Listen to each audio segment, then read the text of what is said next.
think we're about ready to get started. So Casey, thank you so much for joining us today. So just to introduce everyone, this is Casey Hill. He is from Bonjoro.com. He is the head of growth at Bonjoro.com, and he has over a decade of experience in helping software companies scale fast. So he's worked with companies like McKinsey, BlackRock, Coleman's, GLG, and GuidePoint. So Casey, thank you so much for being here today. We really appreciate it. And I'll hand it over to you. Yeah, cool. Yeah, excited to be here. And it's very topical to our conversation about partnerships that I just hopped off a webinar with ActiveCampaign's team. We do those all the time. That's something we'll definitely get into. But yeah, my background is I currently run growth, specifically focused. Growth is a little bit of a nebulous term. In our capacity, it's kind of like organic marketing focused. For other organizations, there's more of a sales or kind of like an ABM part of it. But that's kind of where we're focused internally. And then I also do quite a lot of consulting with venture capital and private equity firms primarily. So for companies that are preparing for either series rounds, or if they just want specific insight around SaaS pricing, SaaS churn, those types of things. So that's a little bit of my background. And yeah, today's conversation, I think, is going to be a lot around kind of leveraging partnerships. We're going to talk, I think, both kind of about the integration side as well as kind of the collaborative affiliate side. We'll get into a couple of different dimensionalities of how that can look for different organization types. But yeah, that's I'll let you, Sonny, kind of run the questions, but that's my background.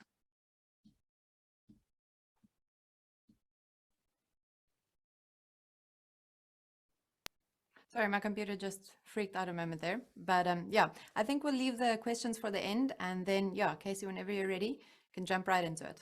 Sure. Okay. Yeah. Sounds great. So I think that in terms of scaling with partnerships, the first thing I kind of look at is to differentiate different kinds of partnerships, right? So one of the ways that we've grown is through integration partnerships. So I'll kind of start there, and then we'll talk kind of about the collaborative, affiliate, influencer, all that other kind of stuff down the line. So when it comes to integrations, our business was kind of like built on the back of how can we tie in really seamlessly with a lot of these different tools to make it so that personal video is an easy touch point as part of kind of that process. So there's a lot of incumbents. There's Loom, there's Vidyard, there was other large video players. So we leaned very heavily into integration. So what did that kind of look like?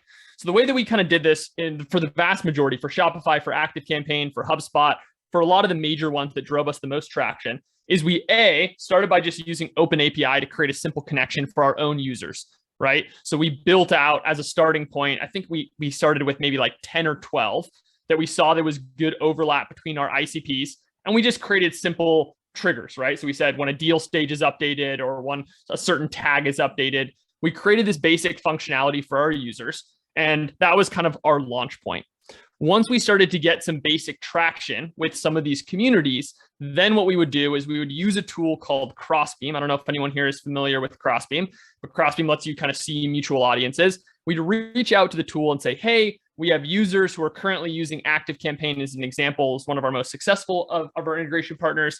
And we basically say, we'd love to work with you more. And then we say, hey, we have this Crossbeam if you want to kind of see that we have this mutual customer base. So when we reached out and connected with ActiveCampaign, we had like 300 to 400 mutual connections, right? This encompasses both people, because we have a freemium model. This encompasses people that were both free on the free model as well as paid customers. Today, about 2.5 years later, that is almost at 8,000 now. So really, really substantial growth. And it was very much not a kind of like light switch. It was very much a gradual thing. So initially they agreed to do a piece called Better Together. We talked about using things in tandem. Then they allowed us to come into the kind of recipe marketplace. We started building things there. So I think as a starting point, it's kind of like have some initial customers, use Crossbeam as a way to kind of create the connection. And then what we've had a lot of success with is kind of hitching on to things that they are launching or doing. So this is, I think, often overlooked by teams. What I mean by that is every major partner you're using, whether it's Shopify, HubSpot, ActiveCampaign, Salesforce, they're all launching new stuff all the time, and they want to promote the new stuff. So if you find ways to coordinate with the new functionalities that they're dropping, they're going to give you way more publicity, right? So as an example, ActiveCampaign dropped a functionality called custom objects, which allowed them to have increase. So we built in with custom objects because they were like, we really want to promote this. As a byproduct, they did a ton of pushing of our content off the basis of this. Same thing for Shopify, right? Like Shopify was super hard to get in the door with Shopify initially. A lot of these big companies, MailChimp, Shopify, Patreon, it's like challenging to get that first step in with them. So number one, focus on that piece. Number two is when you're reaching out, it's super important to know the KPIs of the people you connect with. So we've connected and kind of got in with different people. We've got in through the door of customer success. We've got in through the door of partnership managers. We've got in through the door of sales folks. And every time the key is knowing what those people care about in their role. So if their role is like, we need to get 10 new partnerships, right? Like they want to bring people in. That's what their focus is. The customer success person, they're really focused on, say, like retention. So we reach out and said, hey, just thought you might think this is interesting. People that are using these two tools together, we have all of this data that shows that they retain 30% better when they're using this additional integration. Customer success person's like, that's kind of interesting. Then gets you another conversation, intros you. So you now have a warm intro from an advocate internally. And that's kind of the way that this expands. So for different integrations, it's not been the same exact role that we've always had as an entry point. But I think it's always been really important to understand what that individual person cares about, even if they're not the final decision maker, because they're who kind of like carry you through to the other kind of points of contact. And once we've kind of gotten our foot in the door, and again, depending on what questions you guys have, we can go as deep as you want into this. But we then kind of, again, have just progressively layered more and more things. So from, doing collaborative like projects together, webinars together, podcast appearances together. I think a huge thing with partnerships, and one of the misconceptions I think that often happens, is people assume that if there's a asymmetry in size, like obviously we're reaching out to Shopify, we're reaching out to HubSpot, like these huge brands, right? So while we're in like the 1 to 10 million ARR scaling phase and we have, 30 something employees, these companies are massive. But I think it's still really important to make sure that you're representing as much as you can on your end, that you're posting about them on social, that you're engaging. What you will be surprised to find is that even for a lot of these largest brands, you can still build a ton of name recognition by just being super present across all of their social channels. So that's another kind of part of this. When I would do these outreach with companies, one of the things that I always did, and this is kind of how I think about influencer marketing as well, is I always would go through a warming phase. So instead of just saying like, here's my list of all the accounts or all the people I want to go after, I'm just going to hit them with all these pitches, spend a month. Do your due diligence to build name recognition by being just across, commenting on all the posts they're doing on whatever their primary social channels are. By doing that, you now reach out and they know who you are. And I think about this even in my own role. Like I get so many, I can't tell you guys, I could show you guys my inbox. It is crazy. My LinkedIn is crazy. I get pitched constantly every single day, tons of stuff. And I delete 99 point whatever percentage of that outreach. But it is funny that when there's people that are constantly on my LinkedIn and I see those comments and those engagements again and again, this just happened recently. A guy reached out and wanted to have me on a podcast. And like, I recognized the name instantly. I was like, yeah, absolutely. And then we started talking more about their service. I actually hopped on and we did a demo with their team. It all came from this kind of organic flow where I'm like, oh, I immediately recognize that person's name. And that's important too. So that's another side of this equation, is to look, you can go, like LinkedIn's a simple example. You can go just to the company tag and you can just literally hit post and it will bring in not just the company post, but other outside people who are engaging. So those are all important parts. The other part, and again, like I said, there's a lot to unpack here. So part of this is going to be what kind of questions you guys have and what routes you want to go down. But the other key part is the consultants. So you want to think about these integrations, not just solely with the internal teams, but the consultant infrastructure from outside consultants is super significant for tools like Shopify, for tools like HubSpot, for tools like ActiveCampaign. And many of these have public, so they have like a partner, like you can go to, like company/experts, and they'll actually have publicly available, like who all those consultants are. So this is another entry point, right? That you can amplify massively the amount of attention that you get in front. So like, again, Shopify, HubSpot, and AC are perfect examples of this. We got really well connected with a lot of top consultants, right? And as we got connected, we would then invite them to do webinars with us. We would do collaborations, and slowly we would get more and more kind of involved in that ecosystem and get a lot more kind of attention and publicity as a byproduct of that. So definitely strongly recommend, and also just kind of connected to that too, if you're getting stuck. So this actually happened in the early stages with with Shopify. in the early stages with Shopify, we connected with several large Shopify agencies, and that provided us an in to be able to become more involved in with the organization. So if you're reaching out and you're doing all the things, you have some mutual customers, you're doing this outreach and you get stuck, definitely recommend looking into kind of the consultant side. So that's one piece. Switching gears a little bit, and again, we can dive back into any of these, but from the collaborative side, we've also had a lot of success with collaborative partnerships in the SaaS space. So one of the most pronounced of this is we made a short film with the company Design Pickle last year. And basically Design Pickle is like a totally different service. So we're not integrated with Design Pickle. They're doing basically they give you designers and you pay them a monthly fee and they basically churn out like creative for you essentially, right? But we knew their team. We had used Design Pickle in the past. They had used Bonjoro in the past. And so we basically just put our heads together and said, what could we do that would be a creative top of funnel play, right? And I think there's a lot of opportunity for creative top of funnel plays. One of my mentors, Pat Campbell, who recently sold his business for like $200 million, we've chatted about this many, many times on our monthly sessions, like digging into, because they do a great job of this too. And happy to, if people aren't familiar with ProfitWell or now been taken into Paddle, happy to go into some of those examples. But they do a lot of this like top of funnel awareness level stuff that drives a ton of attention, even if it's slightly like tangentially related. There's just so much saturation in the content market right now that if you're trying to grab attention, you kind of have to do something that is just a little bit distinct or different. So in the case of Design Pickle, I think what was the recipe that kind of made this a success? I think a couple things. Number one is, and this is true obviously of any partners, you need to have people that are both like on board. They both want to work. They both want to promote. They're both like involved in the process. Then I think before you do the launch, there's a lot of due diligence that needs to happen in kind of warming people to the concepts. So because we did like a short film, we used tons of like teaser clips. We both reached out to our audience and had multiple different blog pieces that touched on aspects of both of our platforms, right? We led up and we got hundreds and hundreds of opt-ins before the launch. So building that anticipation, I think, is super important. And I come from the background of crowdfunding in 2018. I 800% funded a Kickstarter. Like I come from that world. And so that's something I think is super important, is to go through all those different levers of how you get people to show up on day one.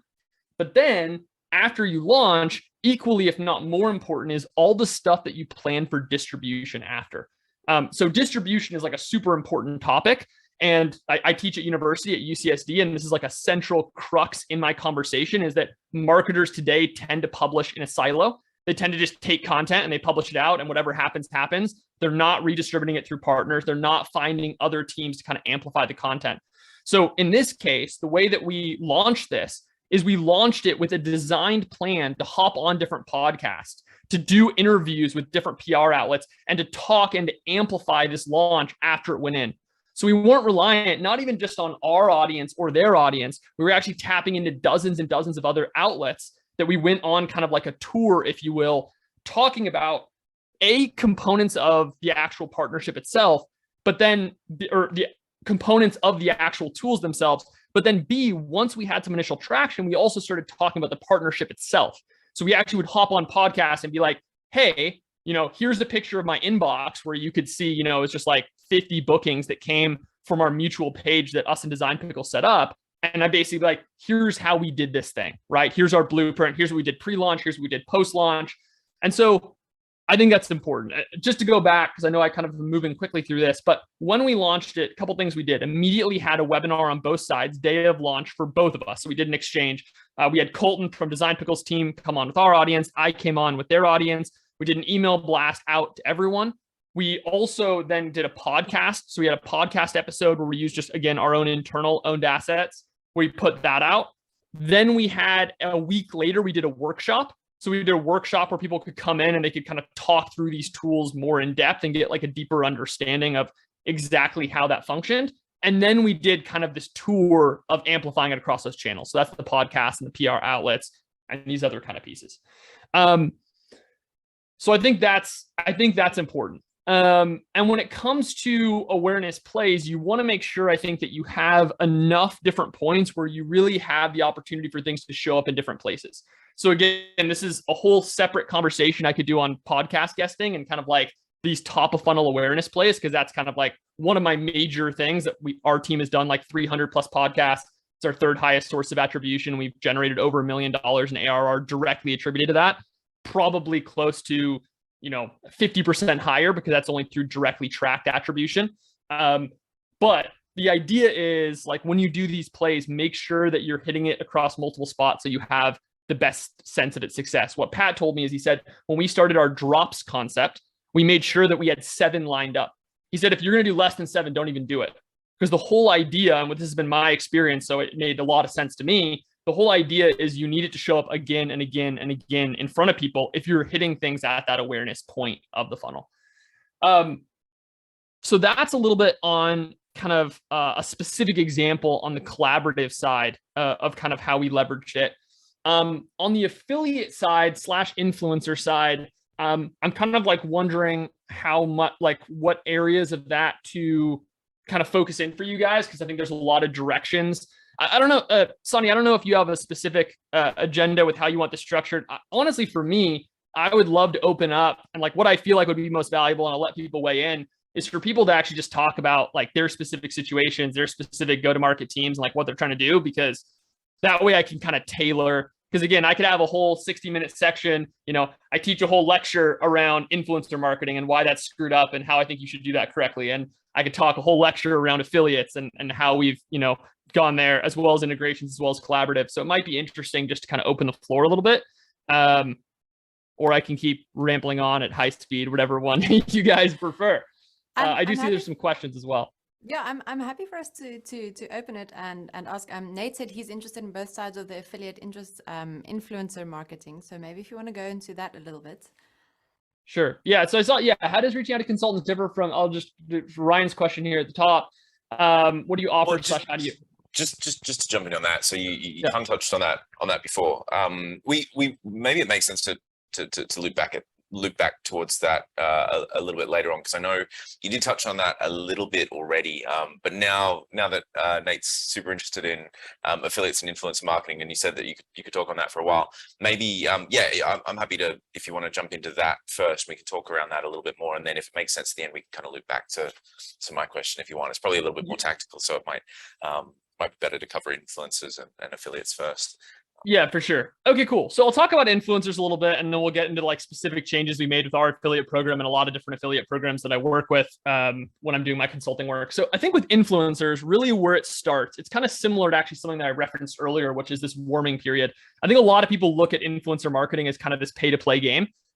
That's not what I've ever had success with. That's not what I do. Like I can't advise or help you if you guys are looking to do like reach out, hey, will you post this thing and we'll pay you X amount. That's not my world.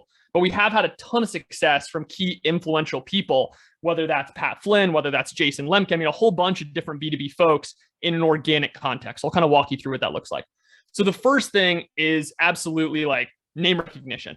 So it's finding where these people are present. What do they care about? So an interesting example, like Jason Lemkin, who's a VC, sold the company. I don't know if you guys are familiar with him, but he runs a little like course thing called SaaS University.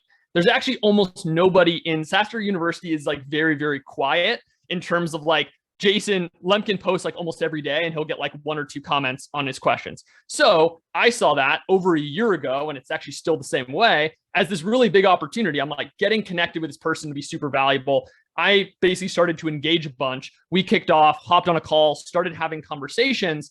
And that led to the fact that when I post a LinkedIn post, when Jason comments on my LinkedIn post, it'll get 250,000 views, right? So he massively amplifies my content. And it all came from this like completely organic kind of flow.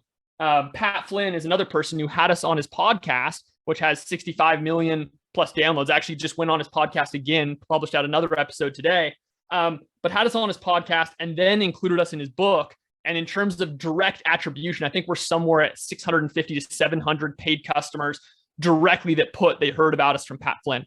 So hugely impactful. So, okay, going back to kind of the start. So we talked about that a little bit in the case of Jason, but it's like your first thing is finding what channels they're active on. If they have private communities, that's your absolute best case. If they don't, go to social and just start commenting. Just start commenting and engaging and interacting on all the stuff they put out, and make sure that you're building that name recognition.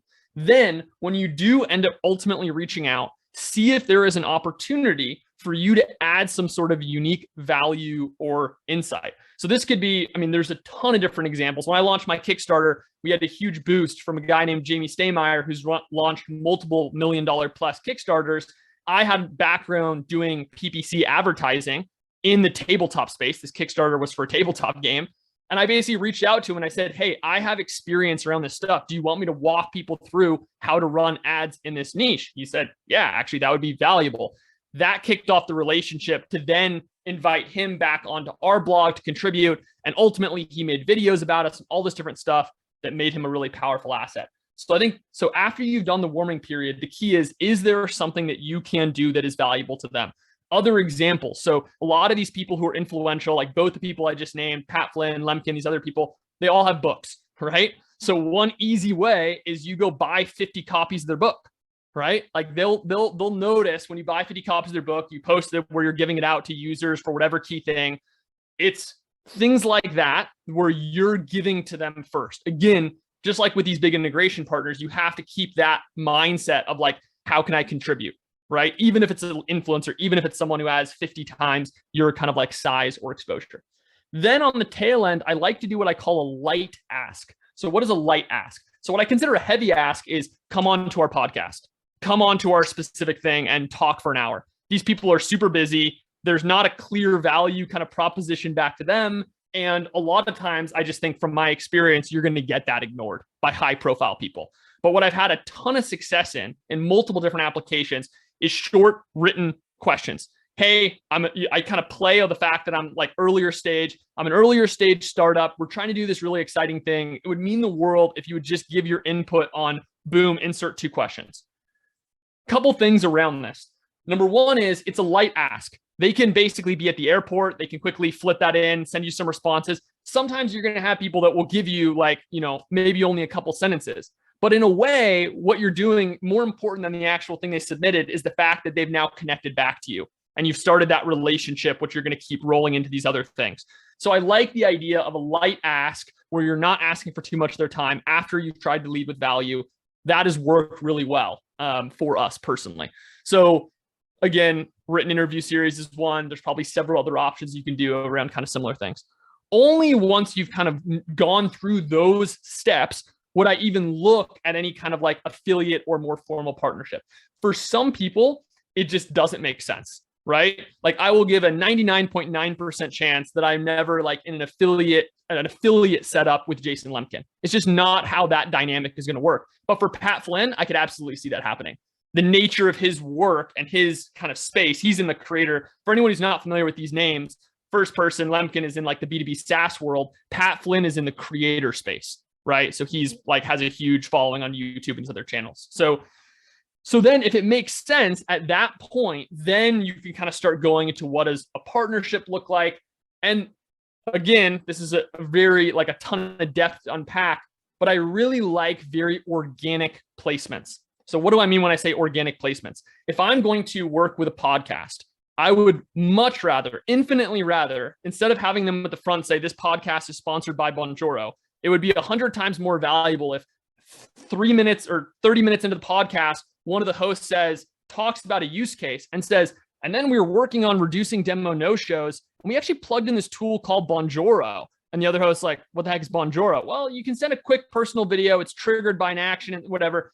That is so much more effective because it's an organic placement. So also look at finding if people are open to having those kind of conversations. And usually what I try to lead with when you're doing those kind of interactions is make sure whoever the person of influence is has open access. Like obviously, like make it like you're going to get a full account completely on us, like use it for as long as you want, lifetime, like there's no sell there. For anyone who we're talking about who's in this position, who has access to like hundreds and hundreds of thousands of people, like that is the bar minimum that you want. So never have like try to sell them into it, but by giving them access, right? Then you build some familiarity potentially if they pick up the tool. And that's obviously going to help with that talking about it organically portion, which is going to be the most powerful side of that placement. And then connected to all of that, also make sure that on the affiliate side, if they want it, that you give them easy access to that. You basically do a couple things. Number one is obviously make sure they have an affiliate link that they can plug in whenever they want. Also, what we've done with our partners is we build co-branded pages. So co-branded pages, I'm actually amazed that more people don't do this. I think it's a huge missed opportunity. We just have a simple template, a simple templated page, and there's just a couple. There's like 5 assets that you change. So at the top, we have a spot where they can put in a testimonial. Below that, we have some copy so that the affiliate can put in specific copy that's targeted to their audience that they know better than anyone. And then there's a couple different like use cases that they can select for, again, based on who their audience is. And then there's the custom pricing. We do a flex pricing. So we say we give a 30% affiliate commission, but you can split this as a discount in any way you want. People actually really like that because they want people to have a specific incentive to go through them. So all the time, people will do 15-15, 20-10. We set up their custom pricing. They give us the assets. It's literally like take a page, copy and paste it, put in the assets they want, add their affiliate link, which we basically like hard link onto the end. Boom. Now they can direct people to a spot where they feel confident that they're going to get the conversion. Sometimes affiliates worry that people fall through the cracks or they go through a different thing and they're not tracked. If they're getting a specific discount, you can feel very confident that the people are going to go that route and they're not going to go elsewhere because they want to get the 10% off, right? So co-branded pages is a great opportunity. And then like whenever me and Pat do a collaboration, he's just going to plug that in when he's talking about Bonjoro. He's going to have that affiliate link kind of knocked in there. Okay, I saw a bunch of questions here, so I'm going to pause for a second and see if I can speak to a handful of these. How did the book give his work on a tactical level? Do you announce that you're doing it on social channels, run a viral giveaway, promote it to your email list? Yeah, so we've done a couple different things. We have done this before, like with Pat and a few other people. So typically we've kind of experienced. So the first answer is we've kind of experimented with different ways of doing this. One is we've kind of used it for like almost like a hot lead engagement strategy. So we found people that are like very engaged, and we basically use this as a way to like, hey, this is a good lead. Like, let's see what impact on conversion is if we send people this thing. That like it pseudo works. I think that the conversion of people who like, first off, we were surprised. Like people are very open to give you the information from our experience. So when we said like, hey, super excited to have you as part of, testing out this product. We have this book that's connected to how to turn casual customers into super fans. If that's relevant, we'd love to send you a copy. Like, I'm pretty sure maybe like one person didn't respond to that. Almost everyone was like, here's my address. That sounds great. Now, did it create like a substantially different conversion?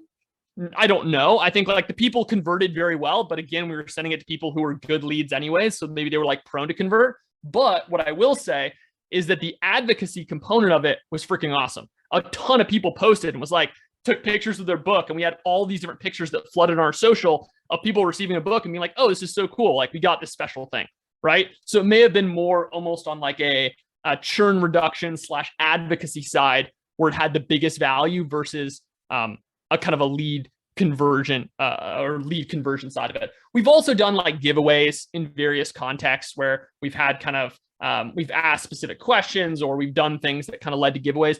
I'm kind of leery of giveaways in general. So like I'm not the hugest fan of giveaways. When I do them, I try to have it where it's not just like, here's like, we're going to give away X free thing and a bunch of people comment. Like that's just not how I like to do giveaways. I like to have people like contribute meaningful things. So like, hey, tell us your favorite use case of how you're applying personal video in your business, and we'll select 10 of those people and send them books. That would be an example that I would drive more value. We get some testimonial / customer proof from it, and they get some books.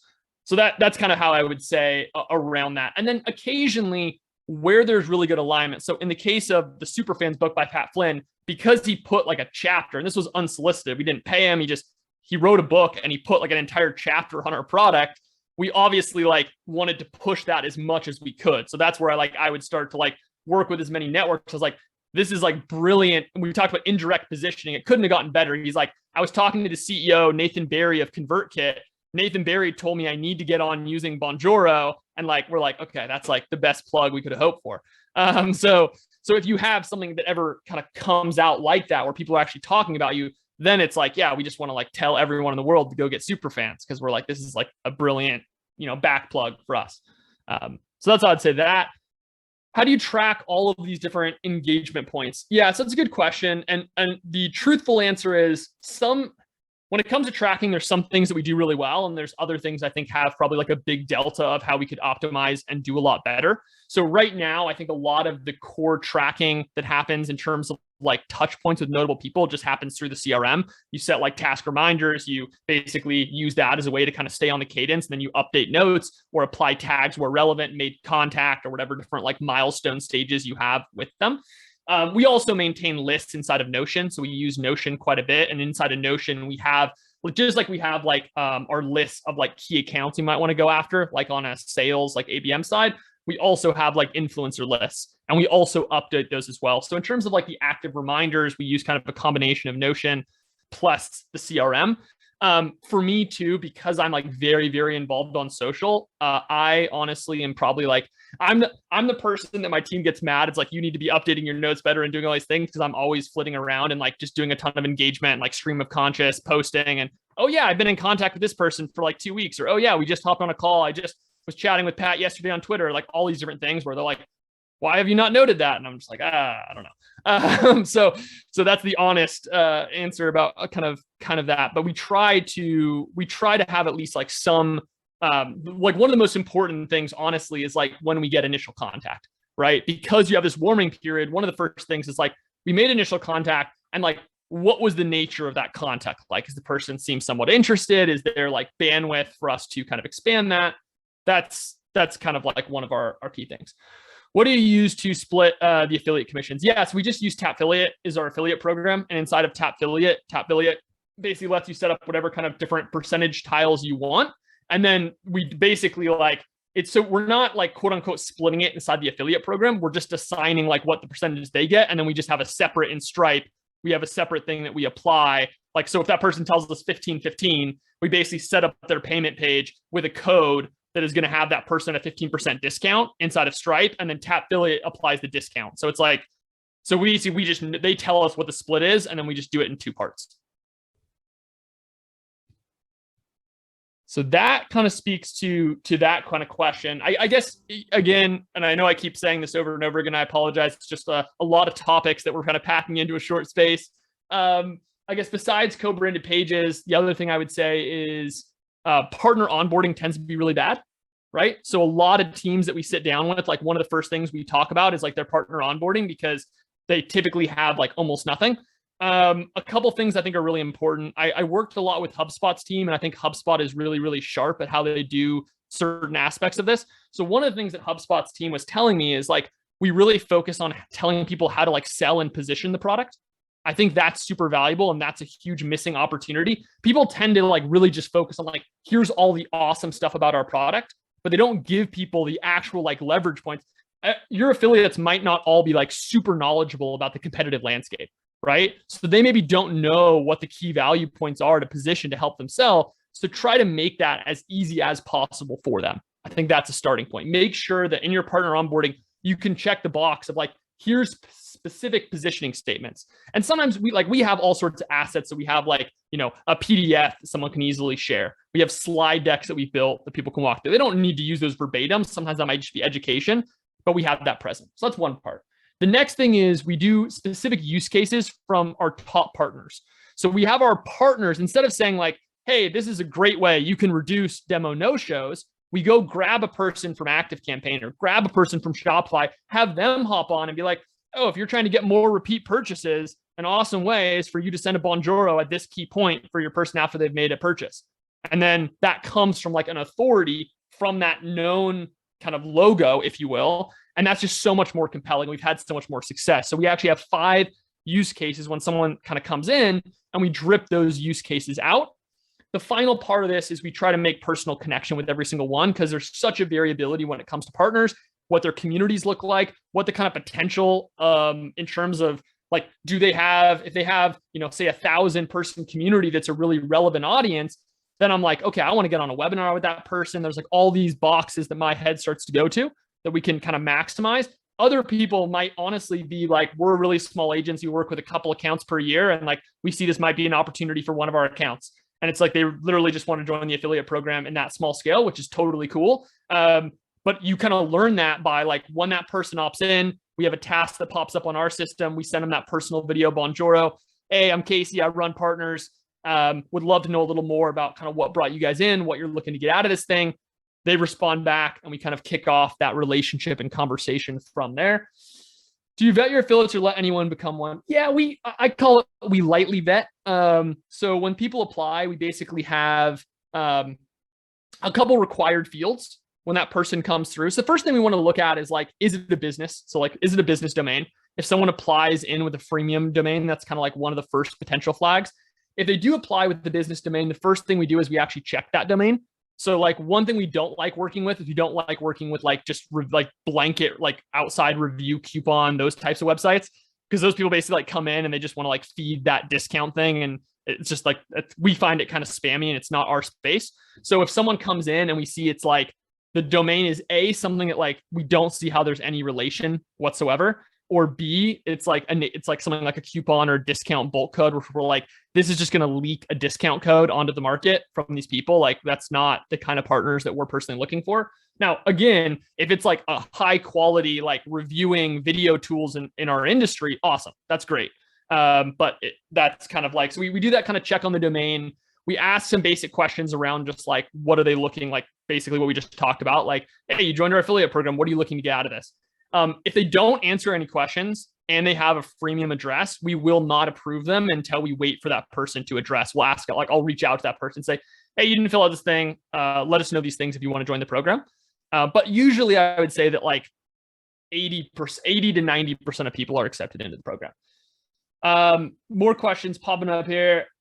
How do you re-engage a potential partner? If a partnership goes cold, they stop responding, your contact there moves on to a different company. Yeah, that's a super good question. And that's happened to us in many cases. We've had like super good advocates. We're like, we get this. Sorry, just to jump in, Casey, just for any, because there's quite a few people who want to watch the recording. Do you mind if I just jump in and just say, so for a bit of context there, if you've got a partnership on the table, in the works, you're talking to someone and it's going well, and then all of a sudden they stop responding to your emails, or they ghost you effectively, or your contact there gets another job at a different company and someone comes in, like how do you get the momentum going again? Like, what have you got any kind of tips or hacks on how to approach that? Yes, I do. Because this has happened to us many times for different partnerships. We've had this kind of ebb and flow where like in the early days of Patreon, we got a shout out from the CEO who was like, hey, this is an awesome way to thank patrons. And we're like, oh yes, like it was this freaking awesome, man. We drove a bunch of traffic. And then later, like we just couldn't get a hold of partner people. And Shopify as well, actually. Like Shopify, we did all these articles with them in the early days. We started working with their partnerships, then they went cold on us. So I think a couple things.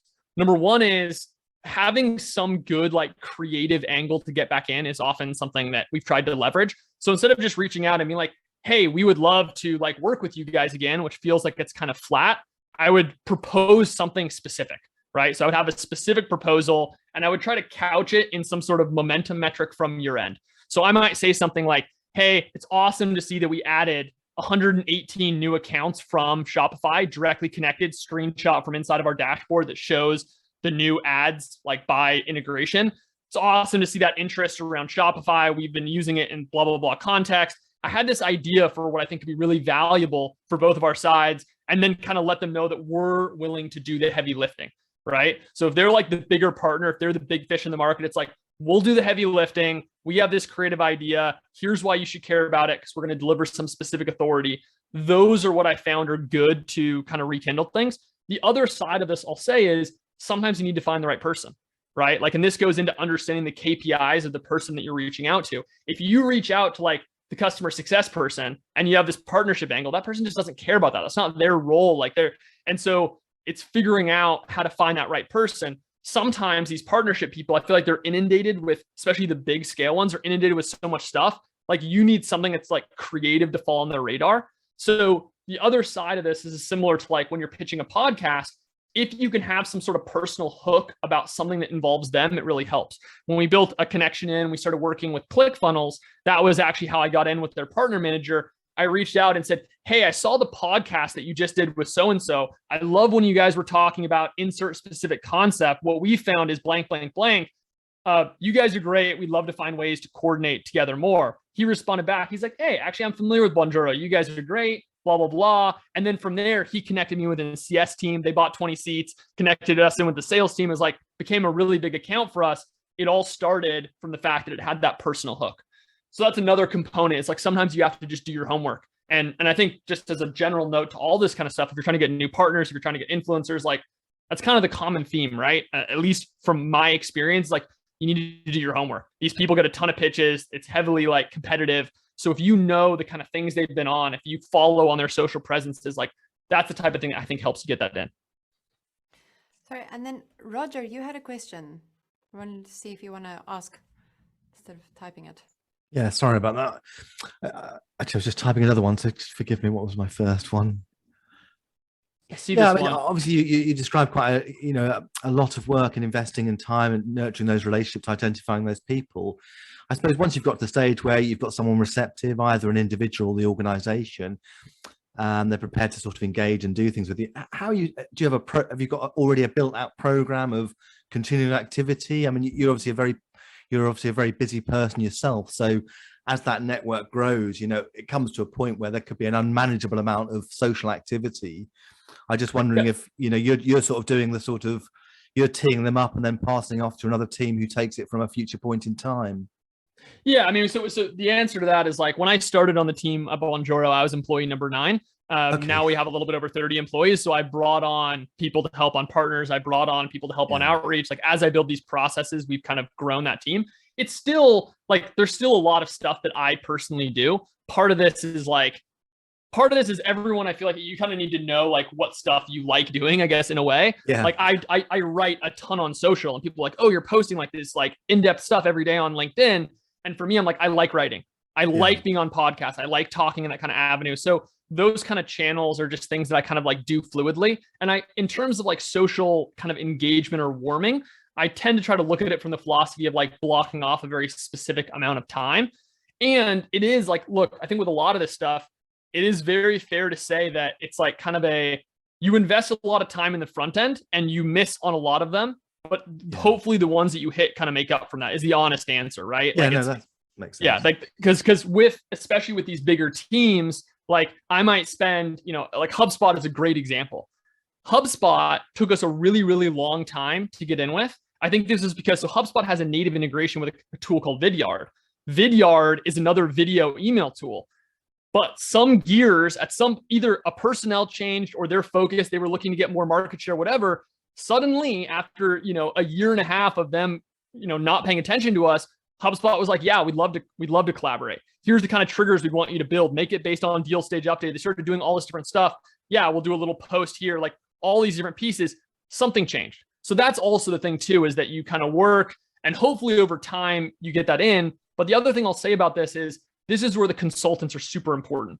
So even if you can't get in for a long time, we were working with HubSpot consultants way back. We were working with AC and Shopify and all these other partners way back.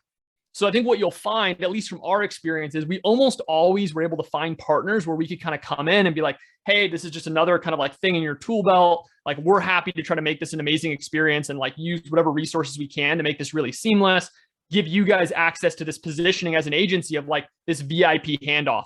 Right. So if they want to bundle into their setup and say like, oh, we're going to pass you off to our VIP implementation manager, they might even charge, $400. Like, we don't care. Like, we're just like, look, we'll take care of this for you because it's part of the relationship.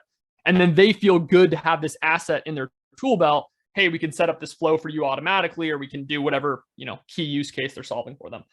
So that's kind of what I would say. But the answer, I do think it's fair to say that, and this is true of like a lot of these organic, like same thing with LinkedIn. When I'm talking to people on LinkedIn, I said, don't spend a quarter to just like, I personally don't think a quarter is long enough for you to know whether this channel is going to work for you. It takes longer. Like it takes time for you to build that momentum play.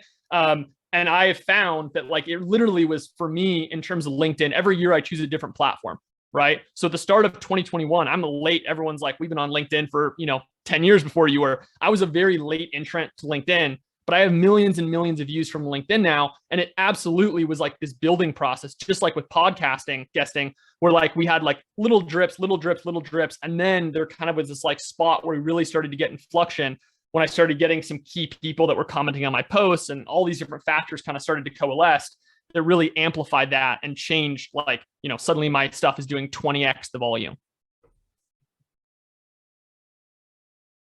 Thank you. Yeah, of course. So, I mean, Roger, do you mind if I ask a follow-up? No. No. Please. I mean, obviously, from your perspective, it's a very personal, a very, very engaged. You as an individual presumably have a brand as well. So, do you find? I mean, you're employee number 9. How do you approach sort of sharing that work? Because I don't know, hypothetically, say you were poached, you go and work at a different company, all of a sudden, all of that engagement, which has been active at the personal account level, kind of disappears, and it leaves a little bit potentially risk, for anyone new incoming. Is there several of you doing a similar thing, but you maybe concentrate on the, if you like, bigger leads, and you've got maybe junior members of team nurturing a longer list, or do you just keep it? If that's just the way it goes, it needs to be personalized. There is a slight risk that when people move on, they take the kind of connection and all of that engagement with them.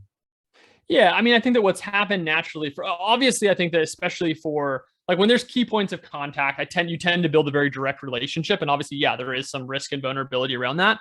What I will say though, I keep bringing up these examples because these are 3 of our largest, but Shopify, ActiveCampaign, and HubSpot, like in those cases, we now have so many points. Like we have probably 15 points of contact at ActiveCampaign. And we have 2 other members of my team that are also working in other ways. So like I just got off a webinar with ActiveCampaign, but we have other people that are doing write-ups with ActiveCampaign. And so if I was to leave, yes, I am a primary contact, but it's like that wouldn't die. There was still Eric, there's still Summer, there's still these other people on our team who would carry other parts of that. It is something like, I do think that if you lean heavily into personal brand, which is like what I do for my organization, it is kind of like very much connected to personal brand in some senses. Like if I was to leave, the traction obviously on something like LinkedIn would come with me because that's connected to me. It's not connected to Bonjoro's account. But I think it's just this trade-off that like what I found is you get so much more exposure at an individual account level than you do. It's just I think it makes sense for the brands to empower people to get onto these social channels and to build their own personal followings. Even though it does present some vulnerabilities, because I feel like that just has a lot more persuasive power. You can't really like, I shouldn't say like can't completely, but I'm at least not aware of people that like get on to channels like LinkedIn and just post like purely like product centric stuff and are successful. Maybe those people exist. I don't know who they are. Typically it has to be like in a much more like, for me, it's like sharing firsthand experience. Like my whole kind of like MO across all these channels from podcasting to whatever is actionable, replicable steps. The whole focus is like talking from firsthand experience, things that I've actually done. And can I give people steps where they can take that and then replicate it? And in some ways, like the replicability is the most important cornerstone of everything. If I tell people stuff and they can't actually replicate those and then implement and get comparable results, then it's kind of meaningless, right? So I tried to the very best of my ability to like be very specific and nuanced when going through those things so that that is represented. That's great. Thank you. Yeah. Sorry, Casey, I wanted to ask, where can our members go? Like, how can they contact you and find out more about Bonjoro? If you want to maybe post your email address, I don't know, in the chat, or if you have something I can send along, or you want to send along to me and then I'll send out to our members. Yeah, for sure. So in terms of getting in contact with me, I can give my email, also give my LinkedIn. As I noted, I post a lot of content on LinkedIn. I'm actually in the process right now of writing a like growth oriented book, which is basically going to essentially be a compilation of like, I have 200 pages right now of posts on LinkedIn. And so I'm going to take those and kind of put those into a book format. But yeah, here's my LinkedIn. You guys can check that out and get a little bit more sense of my crazy background, all the different plates that I'm always juggling, and kind of get a sense of that looking through the history. And then if anyone wants to reach out to me directly via email, I can include that as well.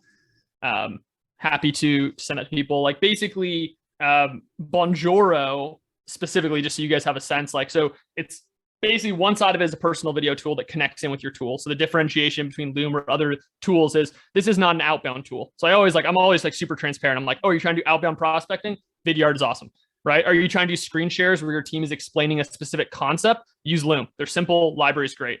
Bonjoro is very specifically for every time someone books a meeting I want my rep to send them a quick video to reduce demo no-shows. That's the first way I used it. We cut demo no-shows in half. And I was like, that in and of itself paid for the tool. Or you want to welcome new people. When they first sign up, you want a ping that comes to your phone where you can interact and directly say like, hey, super excited to have you on board. Because it integrates with ActiveCampaign and HubSpot and all these other systems, you have all those fields directly in front of you. So you have immediate context to record a 20-second video that makes sense. It's also a video testimonial gathering tool. So we have a tool where you can basically set up a quick survey. We'll spit out a link. We'll gather video testimonials, text or video testimonials in one centralized spot. You can tag them by saying like, oh, these are testimonials where people are talking about, why this is, comparative, for example, or these are like transformative testimonials. And then we'll allow you to publish those wherever you want. And what we're about to launch, which is coming in the next month, which I'm excited about, is basically on-site messaging. So what on-site messaging means is if you're a membership or you're a SaaS product and you send a video, if that person doesn't open that video inside of email, it'll actually pop up in the bottom corner, like waving at them. And again, different from other tools that are doing automated pop-ups. This isn't like a pop-up that's just like, hey, person. It was a video sent to them. So it's going to be like, hey, Casey, super excited to have you on board. Saw that you put your chief challenge was XYZ. And like, you can have that be very, very tailored. And it just hits them at another point. So just to give you guys a quick sense of kind of what that is. And then, yeah, awesome. Thank you, Nate. And then wanted to shoot cross over beam. to Tim, who was saying how many time resources does it take to execute the partnership strategy. Tim, do you want to just talk us through that one? Yeah, I have a question regarding the partnership with like integration side. Like you was a number 9 employee, and how many time do it take to build such many integrations and to reach out to partners till today? Like, is it years? Is it months? How people executed? Yeah, that's an interesting question in terms of like exact time. I mean, so the kind of the way to think about it, I guess, in our case is like when we started, we initially started this project by building like 10 to 12 internal integrations. So that was the first play. When I came on board, those first 10 to 12 were already built. We've since added like another 10. So it's not a huge, we only have whatever it is, like 25-ish total internal integration. So it's not a huge amount. But there was just a lot of expansion. So when I came on, actually, they already had a Shopify integration. They already had an ActiveCampaign integration. They already had a HubSpot integration. But we did a couple things. Number one is we expanded what those were. So in the case of ActiveCampaign, we're actually built inside of their interface now. So what happened was we reached out, hey, we have this internal integration. We have a few hundred users right now that we could kind of point to. And we use that as a springboard to then get into, they were launching what's called CX Apps Marketplace. And we were lucky, again, for $100 million a year business, we were lucky to get in early.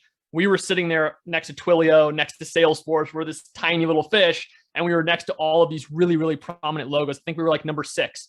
So this was really good timing. They wanted to promote CX Apps Marketplace. We were like, hey, we got developers. Like, we'll build this with you guys. Awesome.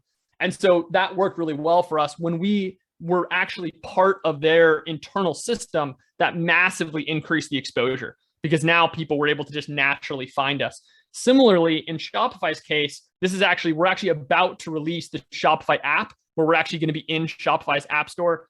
Anyone who's gone through the Shopify process knows that there's like a ton of delays and it's a little bit challenging sometimes. So we've gone through that, but fingers crossed in the next like month or 2, hopefully, this will finally be finalized and will be formally added. And in the case of HubSpot, they just wanted more triggers. So when we started, we just had like one basic trigger. And they're like, yeah, this is fine, but this is all the different stuff people are doing around deals and all these different pieces that would make this so much more usable. And we're like, awesome, we'd love to build that for you. And then we build that for them, and it's kind of just expanding on that functionality. Same thing with MailChimp.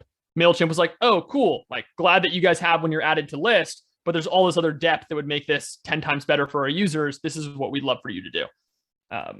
So in terms of like total, like, I guess, so in terms of time scale, like, when I came on board, we created the deeper integration within that same year. I would say that it was probably about 3 to 4 months of building the actual internal integration with them.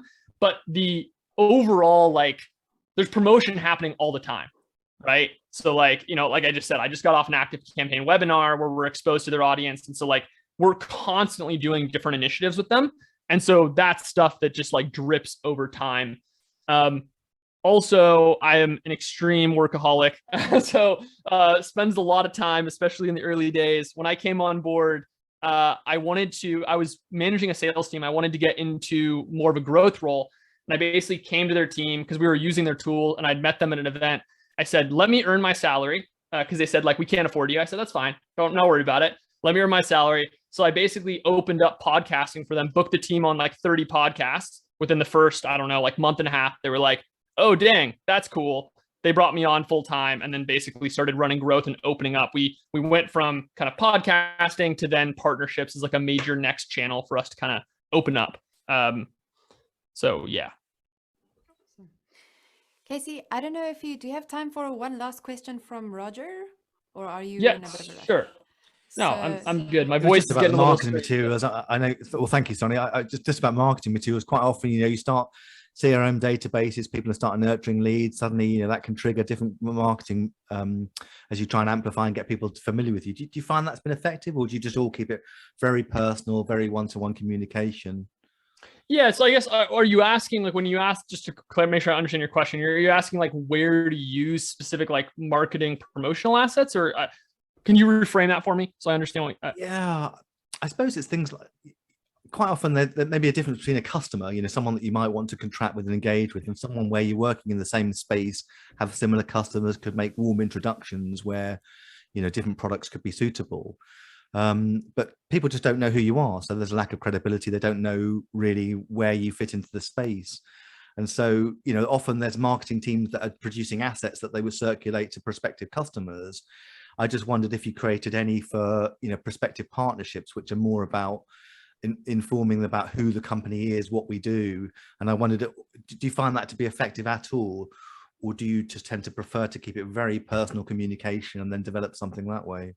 So what I think we definitely use different communications. I think for me personally, I've used a lot of like my own thought leadership proof.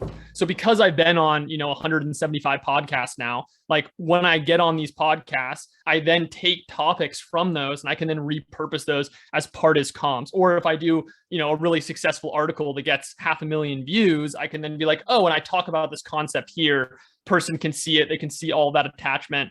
And so part of it is like, the reason I like podcasting is that you get the ability to be attached in some ways to those authority points, right? So if someone has a really big audience, like you being on that podcast, that kind of speaks to like, why should I care about this person?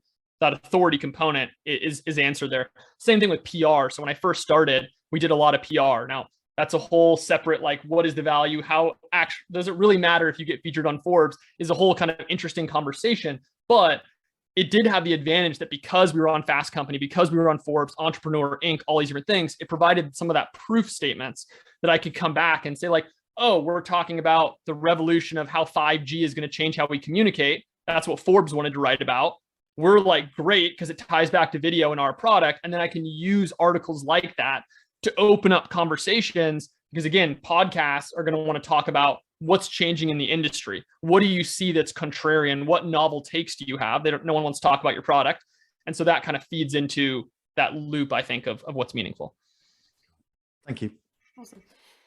Sorry, guys, I am aware of time. Casey, thank you so much for the talk. This was really, really valuable and we really appreciate it. Thank you. Thank you so